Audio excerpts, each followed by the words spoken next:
There's no feeling more intense than starting over. If you've deleted your homework the day before it was due, as I have, or if you left the wall at home and you have to go back after spending an hour in the commute. If you won some money at the casino, and then put all your winnings on red but it came out black. If you got your best shirt dry cleaned before a wedding and then immediately dropped food on it. If you won an argument with a friend and then later discovered that they just returned to their original view. Starting over is harder than starting up. If you're not ready for that, like if you already had a bad day, then what you're about to go through might be too much. Feel free to go away and come back. I'll be here. Alright, thanks for coming with me on this trip. I'll understand if you have to take a break at any point. Just find a safe place to stop and quit the game. Don't worry, I'll save your progress. Always. Oh my god. Even your mistakes.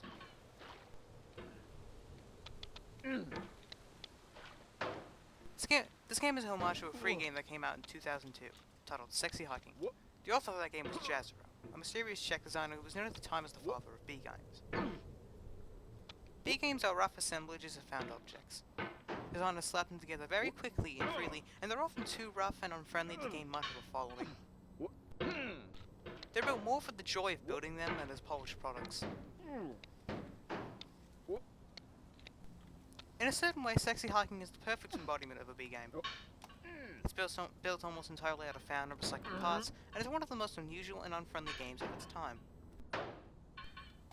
In it, your task is to simply drag yourself up a mountain with a hammer.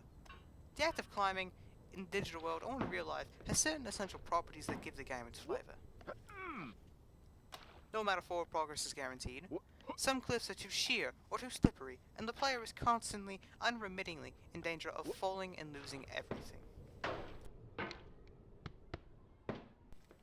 Anyway, when you start Sexy Hiking, you're standing next to this dead tree, which blocks the way to the entire rest of the game. It might take you an hour to get over that tree. A lot of people never got past it. You prod and poke at it, exploring the limits of your reach and your strength, trying to find a way up. There's a sense of truth and that lack of compromise. Most obstacles in video games are fake. You can be completely confident in your ability to get over them once you have the correct method, or the correct equipment, or just by spending enough time. In that sense, every pixelated obstacle in Sexy Hiking is real. The obstacles in Sexy Hiking are unyielding, and that makes the game uniquely frustrating. But I'm not sure Jazero intended to make a frustrating game. The frustration is essential to the act of climbing, and it's authentic to the process of building a game about climbing. A funny thing happened to me as I was building this mountain. I'd have an idea for an obstacle, and I'd build it, test it, and it would usually turn out to be unreasonably hard. But I couldn't bring myself to make it any easier. It already felt like my ability to get past a new obstacle was my fault as a player rather than as the builder. Imaginary mountains build themselves from our efforts to climb them, and it's our repeated attempts to reach the summit that turns those mountains into something real. When you're building a video game world, you're building with ideas. And that can be like working with quick-set cement. You mold your ideas into a certain shape that can be played with, and in the process of playing with them, they begin to harden and set until they're immutable, like rock. At that point, you can't change the world, not without breaking it into pieces and starting fresh with new ideas. For years now, people have been predicting that games would soon be made out of prefabricated objects, bought in a store and assembled into a world. And for the most part, that hasn't happened, because the objects in stores are trash. I don't mean they look bad or that they're badly made, although a lot of them are. I mean they're trash in the way that food becomes trash as soon as you put it in the sink. Things are made to be consumed in a certain context, and once the moment is gone, they transform into garbage. In the context of technology, those moments pass by in seconds. Over time, we've poured more and more refuse into this vast digital landfill we call the internet. It now vastly outnumbers and outweighs the things that are fresh and untainted and unused. When everything around us is cultural trash, trash becomes the new medium, the lingua franca of the digital age. You can build culture out of trash, but only trash culture. B-games, be movies, be music, be philosophy. Maybe this is what digital culture is. A monstrous mountain of trash, the ash heap of creativity's fountain. A landfill with everything we ever thought of in it. Grand, infinite, and unsorted. The 3D models of breakfast, Gen X's fanfic novels. Scan magazines, green screen Shia LaBeouf, banned snuff scenes on Live Leak. Facebook's got lifelike bots with unbranded adverts, endless candid shots of Kanye and Taylor Swift mashups. Car crash epic fail gif, Russian dash cam vids, discussions of McRibs, discarded, forgotten, unrecycled, muddled, rotten, and untitled. Everything's fresh for about 6 seconds, until something new abounds, and we hit refresh. And there's years of persevering, disappearing into the pile, out of style, out of sight.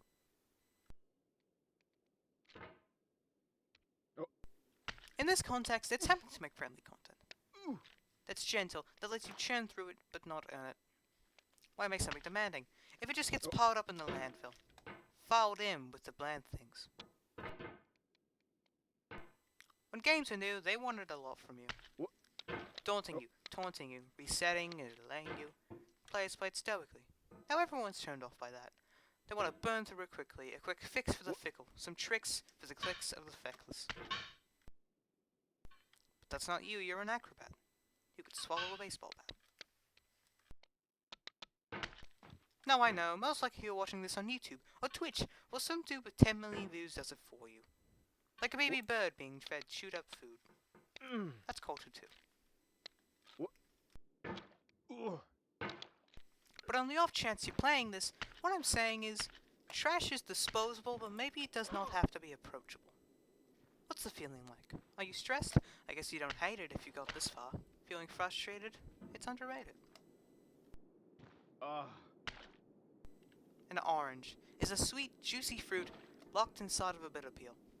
It's not how I feel about a challenge. I only want its bitterness. It's coffee, it's grapefruit, it's licorice. It feels like a coaster now, composer and climber, designer and user. You could have refused, but you didn't. There was something in you that was hidden, that chose to continue. It means a lot to me that you've come this far. Endured this much, every wisecrack, every insensitivity. Every setback you've forgiven me is a kingly gift you've given me. We have the same taste, you and I. It's not ambition. It's ambition's opposite. An obdurate mission to taste defeat. You'll feel bad if you win, so I put the snake in for you.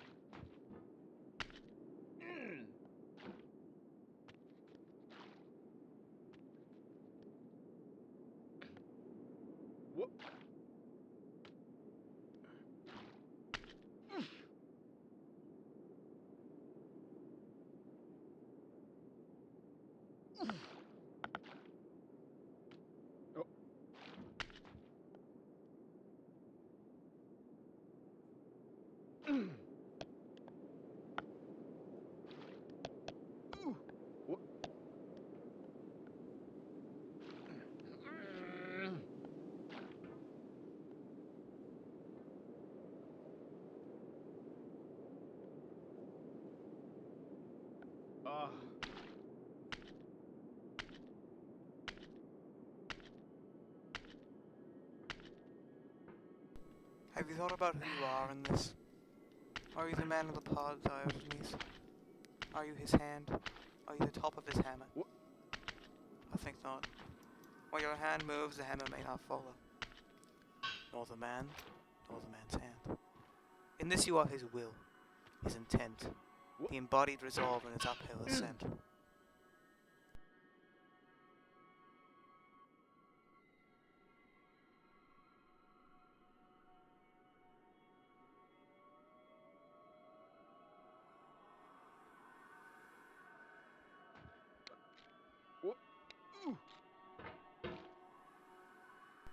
Now you've conquered the ice cliff, the platforms, the church, and the rectory, the living room and the factory, the playground and the construction site. The granite rocks and the lakeside. You've learned to hike. There's no way left to go but up. In a moment I'll shut up. But let me say, I'm glad you came.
I'll dedicate this game to you, the one who came this far.